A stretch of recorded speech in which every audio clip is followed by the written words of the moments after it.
Hey guys, it's Elaine, the Ninja Life Coach, and welcome to Motivational Monday. Today we're going to talk a little bit about getting out of debt. So sit back, grab yourselves a cup of coffee. I'll be right back. Okay everybody, I'm back. Today we're going to talk a little bit about debt and the crushing implications that can be on our lives. I know after my husband passed away and everything kind of got settled down a little bit, there were some things there that just really kind of surprised me, debt that I didn't realize I had, and there it was left for me to deal with.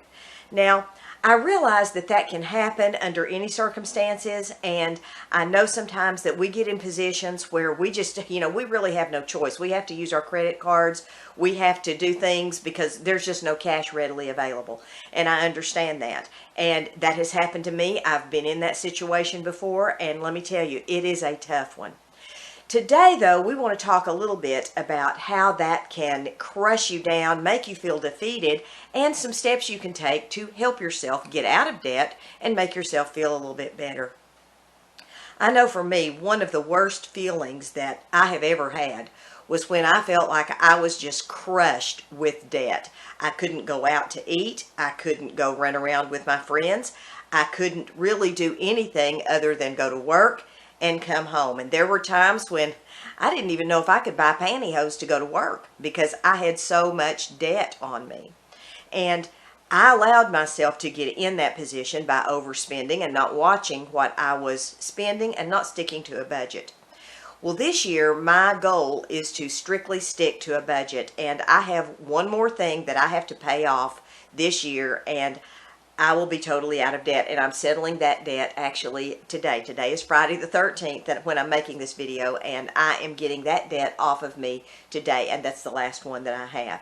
And it's taken me a while to figure out how to do that, and I just want to pass some of those tips along to you guys so that maybe that will help you in some way. Now, I wasn't in debt a lot. I had a couple of things, just little minor things that had crept up, here and there. I had to put new back doors in my condo because my old doors were just getting old, and they weren't sealing very well, and they were rotting around the bottom, so I had to have new doors. Well, that was $2,500 for that door and a new screen door.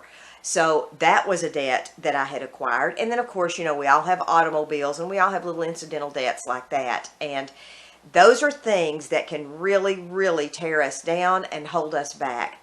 And I'm certainly not going to get into a situation where I am telling everybody, hey, you don't need to be in debt. You don't need to do this, because there are just circumstances sometimes when you really don't have a choice. You have to use that credit card. You have to spend that money. You have to make that decision. If you're a single parent and your child needs school clothes and you don't have the ready cash, I'm going to tell you, you're going to use that credit card, and you're going to do whatever you can to help your child. If your child needs lunches at school, you're going to use that credit card. You're just going to. That's just the way it is. If your heat and air system goes out, you don't have the cash to pay for it, you're going to have to use your credit card. I understand that, and I have those are all situations that I have been in my life in one time or another.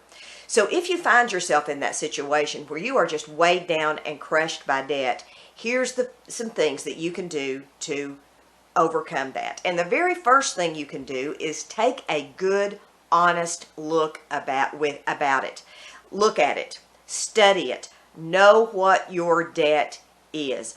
I know a lot of times when we get into situations like that, we have a tendency to just run from it and not say, okay, I'm grabbing this bull by the horns and I am going to wrestle this demon to the ground. A lot of times we don't think like that. We think, well, I'm so far behind, I'm so far in debt that I don't really even want to look at it, and we end up really kind of just running away from our problem.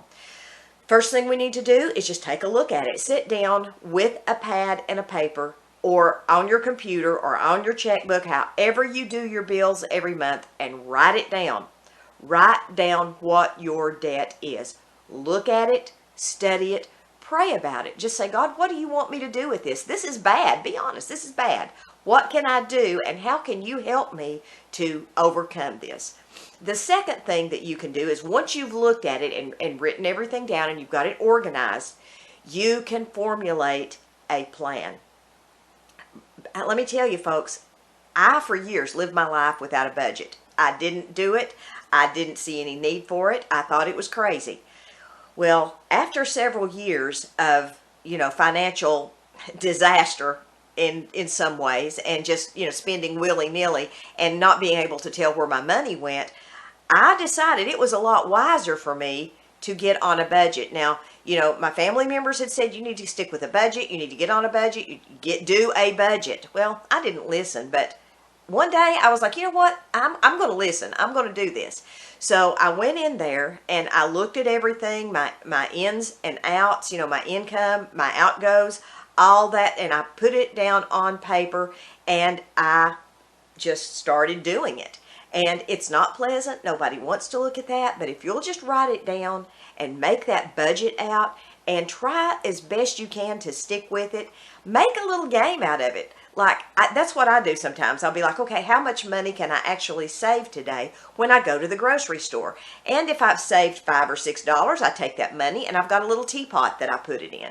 And at the end of 4 or 5 months, whatever I've accumulated in that teapot, I'll go out and do something for myself with it. I'll go out and buy a new outfit or a new pair of shoes or a new wig or something of that nature.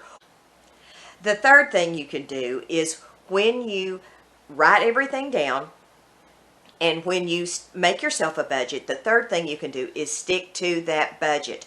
When you have that budget in front of you and you are sticking to it, that's a really great feeling. I know that was hard for me at first because I wasn't used to that. I was used to paying all my bills and thinking all the money I had left over was money for me just to play with. Well, I didn't have a real good savings plan there. If I had extra money, I'd save it, but I didn't have a steady way to save money. Well, now I do. And this year I've seen a real difference in my finances by just following through with what is on my budget.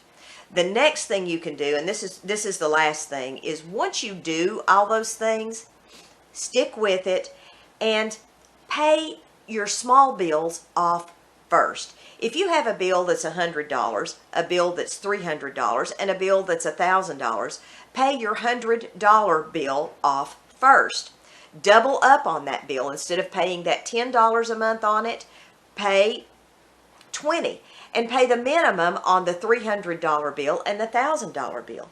Then when you pay off that $100 bill, that small bill, pay what you were paying towards the $100 bill, and then start working on that $300 bill. Pay the minimum on that plus the $20 that you were paying on the $100 bill. And when you get that $300 bill paid off, move to the $1,000 bill, pay what you were paying on the $100 bill, the $300 bill towards the $1,000 bill along with your minimum payment.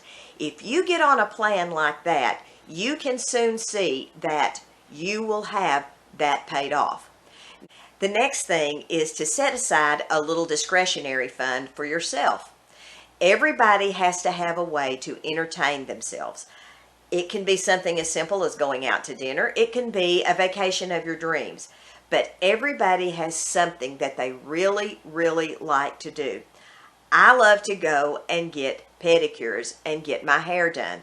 So I set aside money so that every other month I can do that.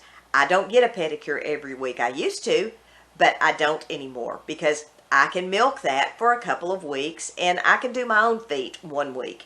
And then I can go in and get that pedicure that I really, really like, because you can't cut out all of life's enjoyments just simply because you're trying to get out of debt. You can't make it so grim because you won't stick to it. There has to be a reward system in place for yourself so that when you do hit those goals, that you can have a little reward. It may be something as simple as buying an ice cream cone at McDonald's. It could be something as extravagant as going on a big vacation.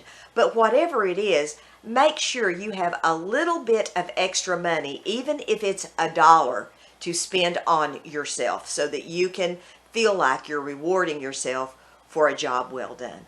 I hope this helps you today, and I hope you have a great week. Visit my website, Ninja Life Coaching, and when you get an opportunity, hop on over to Amazon, check out my storefront, and check out my book, Lord, Am I Going Crazy? It's a 30-day devotional guide for women over 40. Have a great day, guys. God bless.